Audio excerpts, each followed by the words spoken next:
भारत और जापान के समय में लगभग 3.5 घंटे का फर्क होता है। जापान 3.5 घंटे आगे है, उगते सूर्य का देश है। 8 जुलाई को जब भारत में दिन की शुरुआत हो रही थी, जापान के नारा शहर में दोपहर का आगमन हो रहा था। लोग अपनी दिनचर्या में मशगूल थे। मशगूल एक कद्दावर नेता भी था अपनी बात रखने में, चुनाव की कैंपेनिंग में। वो अपने काम में इतना खोया था कि पीछे से आ रही गोली का अंदाजा तक नहीं हुआ। गोली सीधे उसके गर्दन में घुस गई। उस नेता का नाम शिंजो आबे था, जापान के इतिहास में सबसे लंबे वक्त तक पीएम पद संभालने वाले शिंजो आबे। गोली लगने के बाद आबे धम से जमीन पर गिर गए।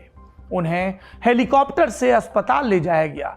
कई घंटों तक लाइफ सपोर्ट सिस्टम पर रखने के बाद डॉक्टर्स ने हार मान ली। शिंजो आबे का निधन हो गया है। इस घटना के बाद पूरे जापान में हड़कंप मच गया है। मौजूदा प्रधानमंत्री फुमियो किशिदा ने कहा कि यह घटना अक्षम्य है। उधर पुलिस ने हमलावर को भी गिरफ्तार कर लिया है। उससे पूछताछ चल रही है। अभी यह पता नहीं चल सका है कि उसने हत्या की पूरी प्लानिंग अकेले रची या साजिश में और भी कोई शामिल था। तो आज हम जानेंगे शिंजो आबे की पूरी कहानी क्या है, उनके ऊपर हमला किसने और क्यों किया, और इस घटना पर दुनिया भर से क्या रिएक्शन आ रहे हैं। नमस्ते, मेरा नाम सौरभ द्विवेदी है। ये लल्लन टॉप का अंतर्राष्ट्रीय खबरों से जुड़ा बुलेटिन है, जिसका नाम है दुनियादारी। Brought to you by Kuku FM. Download the app now. दुनियादारी के इस एपिसोड के स्पॉन्सर हैं ऑडियो बुक के प्लेटफॉर्म कुकू एफएम। इस पर आपको दुनिया जहां की किताबें, ज्ञान की किताबें ऑडियो की शक्ल में, सुनने की शक्ल में उपलब्ध होती हैं। अगर आप प्रीमियम सब्सक्रिप्शन लेंगे तो 50% की छूट है। पहले 500 यूजर्स के लिए कोड डालना होगा LT50। और जानकारी डिस्क्रिप्शन में मिलेगी। अब मुद्दे पर आते हैं, शिंजो आबे के कत्ल की बात। आज हम जापान से आ रही ज़रूरी खबर को बता रहे हैं, क्योंकि भारत और जापान के बीच आध्यात्मिक संबंध भी है और दोस्ती का रिश्ता भी है। पर कहानी सुनने से पहले ये जान लेते हैं कि जापान का भूगोल क्या है। जापान ईस्ट एशिया के एकदम किनारे पर बसा है, उत्तरी प्रशांत में। जापान 6,500 से ज़्यादा द्वीपों का समूह है। भारत से चलें तो उत्तर में हिमालय के पार चीन की पूर्वोत्तर वाली सीमा से सटा है कोरिया का पठार, जिसमें 2 देश हैं, नॉर्थ कोरिया और साउथ कोरिया। और इन दोनों देशों के पूर्व में जापान सागर के पार जापान नाम का देश है। हवाई रास्ते से जाएं तो जापान और भारत के बीच की दूरी लगभग 6,000 किलोमीटर पड़ती है। जापान की लोकेशन आपकी समझ में आ गई होगी। नारा शहर जापान के पश्चिम में बसा है। अब समझते हैं कि 8 जुलाई को शिंजो आबे नारा में कर क्या रहे थे, और इसके लिए हमें बैकग्राउंड समझना होगा। जापान की संसद है नेशनल डाइट। इसका काफ़ी मामला भारत की संसद के साथ मेल खाता है। नेशनल डाइट के 2 सदन हैं। निचले सदन को हाउस ऑफ रिप्रेजेंटेटिव्स कहते हैं, ये समझ लीजिए कि भारत की लोकसभा, और ऊपरी सदन को कहते हैं हाउस ऑफ काउंसलर्स, यानी कि जैसे भारत में होती है राज्यसभा। जापान की जो राज्यसभा है उसमें कुल 245 मेंबर होते हैं। इस चुनाव के बाद सीटें बढ़कर 248 हो जाएंगी। इनमें हर सदस्य का कार्यकाल 6 बरस का होता है, और हर 3 बरस पर लगभग आधी सीटों के लिए वहां की राज्यसभा का चुनाव होता है। 10 जुलाई को वहां की जो ऊपरी सदन है उसकी 125 सीटों का चुनाव होना है। इसमें सत्ताधारी लिबरल डेमोक्रेटिक पार्टी, जिसके शिंजो आबे कद्दावर नेता थे, LDP, इसका बहुत कुछ दांव पर लगा हुआ है। जैसे भारत में होता है, जापान का ऊपरी सदन पॉपुलर सदन के मुकाबले कुछ कम ताकतवर है। निचला सदन ही है जिसमें लोग सीधे चुनकर आते हैं, और ऊपरी सदन के कई फैसलों को दरकिनार करने की शक्ति भी रखते हैं। लेकिन इसके बावजूद कई मामलों में ऊपरी सदन की राय भी अहम मानी जाती है। उसके फैसलों को आखिरी मूल्यांकन की तरह देखा जाता है। ऊपरी सदन की जिन 120 सीटों पर अभी चुनाव नहीं होना है, उनमें LDP के पास 70 सीटें हैं। यानी जिन 125 पर चुनाव होना है उनमें कम से कम 55 सीटों पर LDP को जीतना होगा। तो ऊपरी सदन में उसकी स्थिति मजबूत रहेगी। वैसे वहां अल्पमत भी रहे तो सरकार को खतरा नहीं है, लेकिन जरूरी बिल को पास कराने या खासम खास मुद्दों पर जनमत संग्रह कराने के लिए पूरे संसद का अप्रूवल जरूरी होता है, जापान में भी। और इसी चुनाव के लिए शिंजो आबे रैली कर रहे थे। आबे LDP के नेता हैं। अगस्त 2020 में उन्होंने प्रधानमंत्री का पद छोड़ा था। उनका बचा कार्यकाल उनके कैबिनेट सेक्रेटरी योशिहिदे सुगा ने पूरा किया था। फिर अक्टूबर 2021 में चुनाव हुए थे, जिसमें एक बार फिर से एलडीपी जीती और इस पार्टी के फुमियो किशिदा पीएम बने। लेकिन किशिदा अपना कद तैयार करने में मुश्किल का सामना कर रहे थे। जिस उम्मीद के साथ उन्हें सत्ता मिली, उस पर वो खरे नहीं उतर पाए हैं। जापान में महंगाई काबू से बाहर जा रही है, लोगों के जीवन यापन की लागत बढ़ी है और भी कई मुद्दों पर विपक्ष एलडीपी की सरकार को घेर रहा है। जापान में निचले सदन का अगला चुनाव 2025 में होने वाला है, लेकिन मौजूदा सरकार के लिए ऊपरी सदन में भी जीत काफी मायने रखती है। ये जीत दिखाएगी कि एलडीपी की सरकार के पास जनता का सपोर्ट बरकरार है। और चूंकि जापान में शिंजो आबे की छवि अटल थी, उन्हें दूसरे विश्व युद्ध के बाद का जापान का सबसे बड़ा नेता माना जाता था, इसीलिए एलडीपी उनके सहारे चुनाव जीतने का दांव चल रही थी। दिलचस्पी है कि 2020 में आबे ने बीमारी का हवाला देकर प्रधानमंत्री के पद से इस्तीफा दिया था। इसके बावजूद आबे पब्लिक कैंपेन में हिस्सा ले रहे थे और इस तथ्य से आपको चुनाव की अहमियत और उनकी राजनीतिक संजीदगी दोनों का ही अंदाजा लग जाएगा। अब सवाल ये कि आबे पर गोली किसने चलाई। पुलिस ने जिस हमलावर को गिरफ्तार किया है उसका नाम है तेत्सुया यामागामी। वो रैली शुरू होने से काफी पहले वहां पहुंच गया। कहा जा रहा है कि यामागामी पूरी तैयारी के साथ आया था। गिरफ्तार होने के बाद उसने जापान की पुलिस को कहा कि मैं आबे से दिक्कत महसूस कर रहा था और उनकी हत्या के इरादे से ही रैली में आया था। यामागामी ने 3 बरस तक जापान की नौसेना में सेल्फ डिफेंस ऑफिसर के तौर पर काम किया है। 2005 में उसने नौकरी छोड़ दी थी। फिलहाल वो नारा शहर में ही रह रहा था। उसके कब्जे से एक बंदूक भी जब्त की गई है। अब इस पर गौर करिएगा, जापान उन देशों में है जहां बंदूकों को लेकर कानून सबसे सख्त है।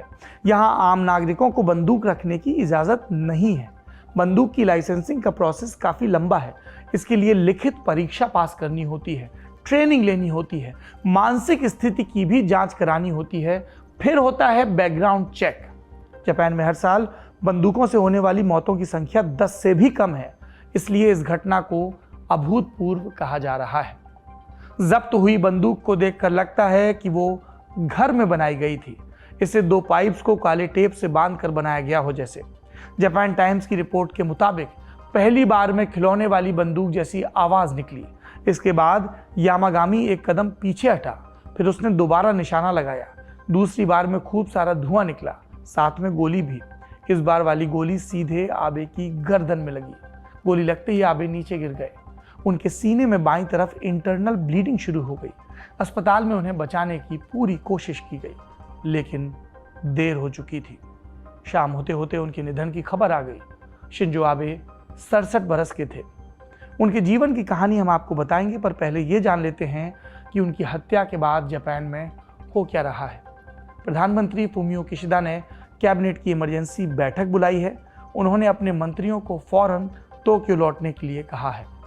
किशिदा ने निधन की पुष्टि होने के बाद प्रेस कॉन्फ्रेंस भी की। बोलते बोलते भावुक हो गए। उन्होंने कहा, मेरे पास शब्द खत्म हो गए हैं। मैं उनसे बहुत कुछ सीखता था। मैंने अपना एक दोस्त और मार्गदर्शक खो दिया है। ये तो हुई जापान की बात। बाकी दुनिया से क्या रिएक्शन आ रही हैं? भारत के प्रधानमंत्री नरेंद्र मोदी ने शिंजो आबे के लिए 6 ट्वीट किए। पहला ट्वीट हमले के बाद आया था। इसमें उन्होंने आबे की सलामती की दुआ मांगी थी। निधन की खबर मिलने के बाद प्रधानमंत्री मोदी ने लिखा, मैं अपने प्यारे दोस्त शिंजो आबे के निधन से सदमे में हूँ। मेरे पास दुख बयां करने के लिए शब्द नहीं हैं। वो एक महान राजनेता, शानदार लीडर और बेहतरीन प्रशासक थे। उनका जीवन जापान और बाकी दुनिया को बेहतर बनाने के लिए समर्पित था। प्रधानमंत्री मोदी ने आबे के साथ अपनी एक तस्वीर भी साझा की। भारत सरकार ने आबे के सम्मान में 1 दिन के राजकीय शोक का ऐलान किया है। आबे का भारत के साथ एक और कनेक्शन था।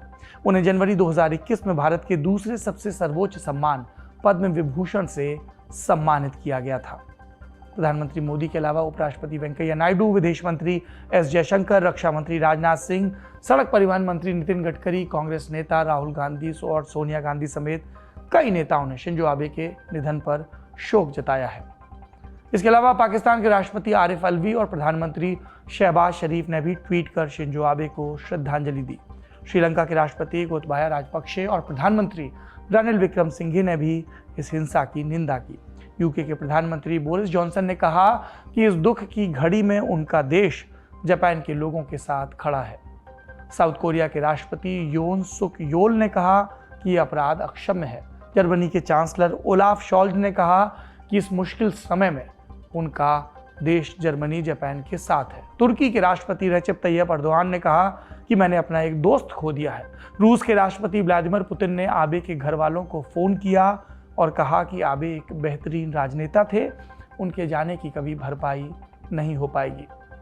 इसके अलावा फ्रांस के राष्ट्रपति इमैनुअल मैक्रो, नेटो के सेक्रेटरी जनरल जेंस स्टोलेनबर्ग, ऑस्ट्रेलिया के प्रधानमंत्री एंथनी एल्बनीज, यूरोपियन काउंसिल के अध्यक्ष चार्ल्स मिशेल समेत कई दिग्गज नेताओं ने आबे के निधन पर दुख जाहिर किया है।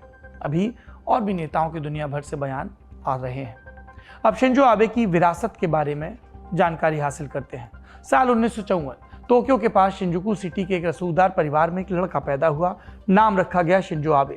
उनके परिवार का वर्ल्ड वॉर से पहले और बाद का जापान बनाने में अहम रोल रहा है। आबे के नाना नोबुसुके किशी 1957 से 1960 तक जापान के प्रधानमंत्री रहे। चीन पर जापान के कब्जे के दौरान किशी ने जबरदस्त आतंक फैलाया था। इस वजह से उन्हें शोवा काल का दानव भी कहा जाता है। शोवा काल का तात्पर्य सम्राट हिरोहितो के शासनकाल से है। किशी ने विश्व युद्ध के दौरान जापान की कैबिनेट में भी काम किया था। वे उन लोगों में से थे जिन्होंने अमेरिका के खिलाफ युद्ध की घोषणा वाले कागज पर दस्तखत किए थे।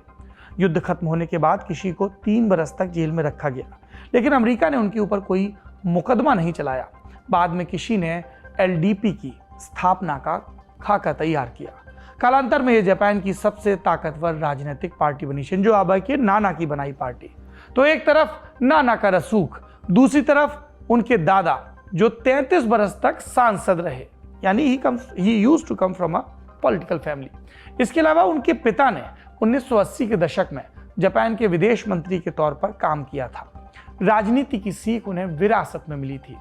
जापान और अमेरिका में पढ़ाई पूरी करने के बाद शिंजो आबे वापस देश लौट आए। 1979 में उन्होंने कोबे स्टील में काम करना शुरू किया, पर 3 बरस बाद नौकरी छोड़ दी और फिर प्रशासन में शामिल हो गए। कई मंत्रालयों में सेक्रेटरी की भूमिका निभाई। 1993 के साल में आबे पहली बार संसद के निचले सदन के लिए चुने गए। 2005 में जापान के प्रधानमंत्री जूनिचिरो कोजिमोई ने उन्हें कैबिनेट सेक्रेटरी के तौर पर नियुक्त किया और 1 बरस बाद उन्होंने कोजिमोई को रिप्लेस कर दिया। ये प्रधानमंत्री के तौर पर उनका पहला कार्यकाल था। हालांकि वो अपना कार्यकाल पूरा नहीं कर पाए, तब भी बीमारी के चलते उन्होंने इस्तीफा दिया था। उनके जाने के बाद प्रधानमंत्री जैसे कपड़ों की तरह बदले जा रहे थे। महज 5 बरस में जापान में 5 प्रधानमंत्री बदले जा चुके थे। कोई भी 16 महीने से ज़्यादा कुर्सी पर नहीं टिक पाया था। इसके चलते जापान में पीएम पोस्ट को रिवॉल्विंग डोर कहा जाने लगा था। फिर 2012 में आबे बीमारी से उबर गए। उन्होंने राजनीति में वापसी की पहल की। पहले उन्होंने एलडीपी के अध्यक्ष पद का चुनाव जीता, फिर उनके नेतृत्व में एलडीपी ने निचले सदन में बहुमत जुटाया और वो एक बार फिर से देश के प्रधानमंत्री बने। जिस समय आबे प्रधानमंत्री बने थे उस समय जापान भारी मुश्किल से गुजर रहा था। देश में आर्थिक मंदी थी। साल भर पहले आई सुनामी में 20,000 से ज़्यादा लोग मारे गए थे। जापान उससे उबर भी नहीं पाया था। इसके अलावा घरेलू मोर्चे पर राजनीतिक अस्थिरता भी परेशान कर रही थी। आबे ने पहले कार्यकाल में इन सभी मुद्दों को संभाला, जापान की अर्थव्यवस्था को पटरी पर लेकर आए, लेकिन उनका दूसरा कार्यकाल उतना सफल नहीं रहा था। 2020 की शुरुआत में जापान में फिर से आर्थिक मंदी आई थी और रही सही कसर कोरोना महामारी ने पूरी कर दी थी। महामारी के बीच आबे टूरिज्म को बढ़ावा देने की बात करते रहे। विरोधियों ने आरोप लगाया था कि उनकी वजह से संक्रमण बढ़ रहा है। उनकी पार्टी के अंदर भी आबे के खिलाफ माहौल तैयार हो रहा था और आखिरकार अगस्त 2020 में उन्होंने प्रधानमंत्री के पद से इस्तीफा दे दिया। तात्कालिक कारण में उन्होंने अपनी बीमारी का जिक्र किया था। आबे की विरासत का एक सिरा भारत से भी जुड़ता है। उन्हीं के प्रयासों से क्वाड की बुनियाद रखी गई थी। क्वाड में भारत, जापान, ऑस्ट्रेलिया और अमेरिका है। हालिया वक्त में क्वाड की प्रासंगिकता काफ़ी बढ़ी है। अगर आप इस संगठन के बारे में, इस अनौपचारिक अलायंस के बारे में, जिसको अब औपचारिकता का खूब जामा पहनाया जा रहा है, विस्तार से जानना चाहते हैं तो दुनियादारी का वीकेंड पर जो खास शो आता है, सीरीज आती है मास्टर क्लास, उसका एपिसोड ज़रूर देखें। उसका लिंक आपको डिस्क्रिप्शन बॉक्स में मिल जाएगा। शिंजो आबे की जहाँ तक बात है, वो अब हमारे बीच नहीं है, उनकी देह नहीं है। उनकी विरासत का मूल्यांकन अभी होता रहेगा। आज के दिन शिंजो आबे को लल्लन टॉप परिवार की तरफ से विनम्र श्रद्धांजलि। भारत ने अपना एक दोस्त खोया है।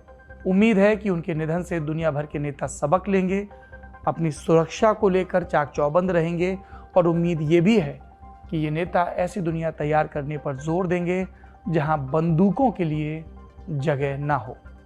ये था आज का बड़ी खबर सेगमेंट। अब सुर्खियां सुन लेते हैं। पहली सुर्खी रूस से है। रूस की एक अदालत में अमेरिका की बास्केटबॉल स्टार और 2 बार की Olympic gold medallist Brittney Griner का ट्रायल शुरू हुआ। उनके ऊपर प्रतिबंधित ड्रग्स रखने का आरोप है। ग्राइनर को फरवरी 2022 में अरेस्ट किया गया था। वो बास्केटबॉल खेलने रूस गई थी। कस्टम्स की जांच के दौरान उन्हें हिरासत में लिया गया था। उनके पास से 0.7 ग्राम हैश ऑयल मिला था। 7 जुलाई को ग्राइनर ने अदालत के सामने अपना गुनाह कबूल कर लिया। हालांकि उन्होंने कहा कि मैं जानबूझकर ड्रग्स लेकर नहीं आई थी, जल्दबाजी में सामान पैक करते समय ये डब्बा बैग में छूट गया।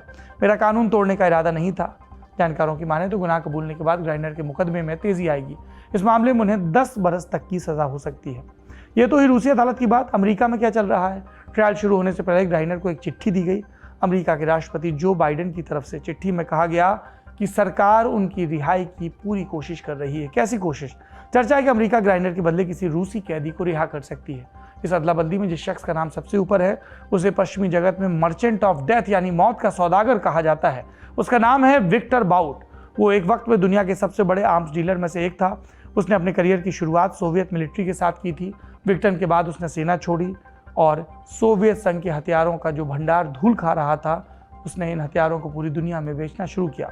इसमें बंदूक से लेकर एंटी एयरक्राफ्ट मिसाइल तक थी। अमेरिकी एजेंसियों का आरोप है कि उसने अलकायदा और तालिबान जैसे आतंकवादी संगठनों के साथ भी हथियारों का सौदा किया।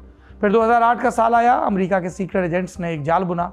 उन्होंने बाउट को बैंकॉक बुलाया 30,000 बंदूकों की डील के लिए। एजेंट्स ने झांसा दिया कि वे revolutionary armed forces of Colombia यानी FARC से जुड़े हैं। FARC कोलंबिया का एक हथियारबंद संगठन था। 2016 में इसने सरकार के साथ सीज फायर समझौता कर लिया था। नवंबर 2021 तक अमेरिका में FARC को आतंकवादी संगठन माना जाता था। ऐसे संगठनों को मदद पहुंचाने या हथियार बेचने के लिए अमेरिका में 25 साल तक की सजा निर्धारित है। बाउट एजेंट्स के झांसे में फंस गया। बैंकॉक में उसे गिरफ्तार कर लिया गया और फिर उसको प्रत्यर्पित कर अमेरिका लाया गया। 2011 में अदालत ने बाउट को 25 साल के लिए जेल भेज दिया। उसकी सजा 2036 में पूरी होगी, लेकिन रूस का कहना है कि उन्हें बाउट अभी चाहिए। बाउट के वकील ने साफ कहा है कि जब तक उनके क्लाइंट की रिहाई नहीं होती तब तक रूस की कैद से कोई अमेरिकी नागरिक वापस नहीं जाएगा। ये मामला बाइडेन सरकार के गले की फांस बन गया है। उन्हें 2 तरफा दबाव झेलना पड़ रहा है। एक तरफ उन्हें ग्राइनर की वापसी सुनिश्चित करनी है, दूसरी तरफ बाउट की रिहाई को भी जस्टिफाई करना है। और जहां तक समय सीमा की बात है, कैदियों की अदला बदली ग्राइनर के केस का फैसला आने के बाद ही होगी। रूस बाउट के लिए जितना बेताब है, माना जा रहा है कि फैसला कुछ 1 महीनों में ही आ जाएगा। कितने महीने ये तय तो नहीं, पर यह जरूर तय है कि ग्राइनर की रिहाई से बास्केटबॉल कोर्ट में रौनक लौटने की उम्मीद है। She is champion player. जबकि बाउट की रिहाई से कई घरों की रौनकें शायद हमेशा के लिए छिन जाएं, ऐसी आशंका है। दूसरी सुर्खी यूनाइटेड किंगडम यूके से है। यूके की सर्वोच्च अदालत ने डिप्लोमेटिक इम्यूनिटी की वैधता को घटा दिया। अब ये क्या मसला है? डिप्लोमेटिक इम्यूनिटी का मतलब उन राहतों से है जो विदेशी राजनीतिज्ञों को पोस्टिंग वाले देश में मिलती हैं। Vienna convention on diplomatic relations के आर्टिकल 31 के तहत डिप्लोमेट्स को आपराधिक मामलों में अदालती कार्रवाई से छूट मिली होती है, लेकिन अगर वे किसी ऐसी गतिविधि में शामिल होते हैं जिसका उनके पेशे से कोई संबंध नहीं हो तो उनके खिलाफ सिविल कोर्ट में मुकदमा चल सकता है। आज हम डिप्लोमेटिक इम्यूनिटी की चर्चा क्यों कर रहे हैं? यूके की सुप्रीम कोर्ट ने एक सऊदी डिप्लोमेट को डोमेस्टिक वर्कर के शोषण का दोषी करार दिया। डिप्लोमेट का नाम खालिद बसफर है। वो लंदन में सऊदी दूतावास में काम करता है। उसके यहाँ फिलीपींस की एक महिला जोसेफिन वोंग मेड के तौर पर, हेल्प के तौर पर काम करती थी। वोंग ने उस घर से भागने के बाद आरोप लगाया कि खालिद का परिवार उनके साथ जाती करता था। दिन रात गालियां दी जाती थी, खाने में जूठन परोसी जाती थी, कभी घर से बाहर नहीं निकलने दिया जाता था। वोंग को आवाज़ देने के लिए उनके गले में ज़बरदस्ती घंटी बांधी गई थी। उन्हें 2016 में सऊदी अरब से यूके लाया गया था। पहले 7 महीनों तक कोई वेतन नहीं मिला, फिर 6 महीनों की सैलरी दी गई, वो भी कॉन्ट्रैक्ट से आधी। 2018 में वोंग खालिद के घर से भाग निकली। उन्होंने शिकायत दर्ज कराई। अंत में मामला सुप्रीम कोर्ट तक पहुंचा। अब सर्वोच्च अदालत ने 3-2 के अंतर से वोंग के पक्ष में फैसला सुनाया। अदालत ने कहा यह मामला खालिद के पेशे से नहीं जुड़ा है। इसलिए इस केस में डिप्लोमेटिक इम्यूनिटी नहीं दी जा सकती है। अब वो खालिद से हर्जाना मांग सकती हैं। बीबीसी की एक रिपोर्ट के मुताबिक खालिद के वकीलों ने कोई जवाब देने से इनकार किया है। सऊदी दूतावास की तरफ से अभी कोई बयान नहीं आया है। जहां तक डिप्लोमेट्स द्वारा शोषण की बात है, यह घटना नई नहीं है। इससे पहले भी कई देशों के राजनयिकों का नाम रेप जैसे संगीन जुर्म में आ चुका है, लेकिन इम्यूनिटी की वजह से वे बच जाते थे। शायद पहली बार किसी डिप्लोमेट को दूसरे देश में किए अपराध का दोषी माना गया है। सुप्रीम कोर्ट का यह फैसला ब्रिटेन का कई और सर्वाइवर्स को अपना हक मांगने का हौसला देगा। आज की दुनियादारी में इतना ही। अपना और अपनों का ख्याल रखिए। शुभ रात्रि।